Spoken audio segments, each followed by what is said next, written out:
Hello, everyone. First of all, thank you so much for having me here. It's really an honor to be here, and happy International Women's Day to everyone. Happy International Women's Day to you too. First, I would like to say one thing about Sameera ma'am. I'm really so honored and and very happy to share with you this spot, Sameera ma'am. And I also like to mention that you were the first one who actually wrote about me in Saudi Gazette. I hope you remember that. Yeah, I too remember that. Yeah. You are in our cover page and fresh. Yes, I do remember. Yeah. That moment and that story, it really changed my life. Like, you made me see like what I couldn't see. I was the second one to get this license, private pilot license from Jordan. And starting from there, when I came back, I was so excited, little kid. I was like 16, 17 years old. And then I remember I had a chat with you on Facebook. And you're the one who called me in your office and how you appreciated me. From that time, I knew what's my work and what's my value, like what can more I can do. When I saw myself, like I knew, like inshallah from there, I'll be going somewhere else, inshallah, bigger than this. So thanks to you. Thank you. You're mashallah shining. I'm so happy always watching you. Thank you, Sameera, ma'am. And it's really an honor. I thank you so much, Nas, for calling me for this amazing event. You're welcome. Yeah, pleasure is all mine. It's wonderful to have you here. Thank you so much. Thank you so much. For this event, what I would like to talk, just like Sameera ma'am said, and even Ms. Fatma said, we are here to share our stories and the reality, even if it's ugly, but we do have to share. I would like to share something what happened with me and how did I reach to this moment when I became, alhamdulillah, Saudi Arabia's first commercial airline pilot. It wasn't easy for me. And it all started in 2009 when I first decided to become a pilot. I really wanted all my family to be with me and everyone to support me, in the, you can say, society and my family members. But the first one who supported me was my dad.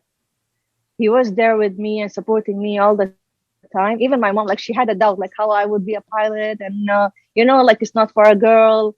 And I was the eldest one. Maybe she was worried about me. But the thing was, my dad had trust in me. He believed in me.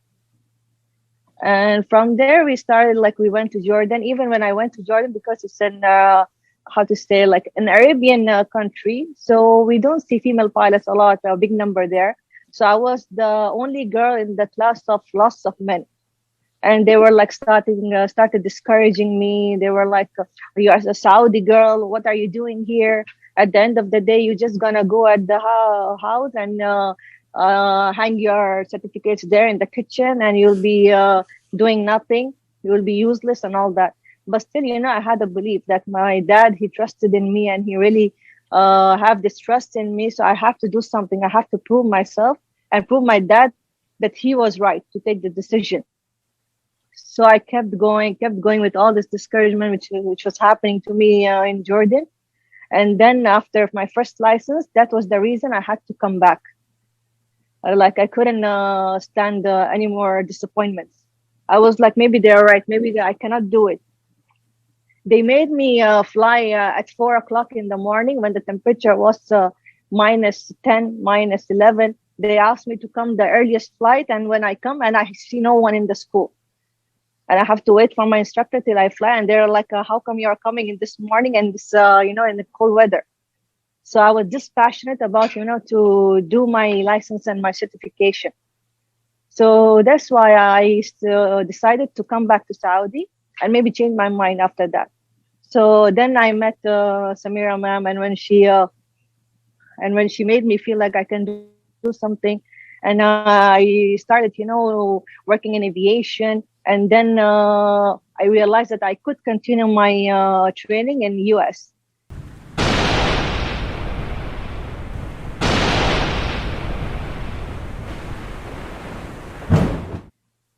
Then I went to US in 2012, finished in 2013. and again came back to Saudi to see myself if I can find a job as a pilot or no.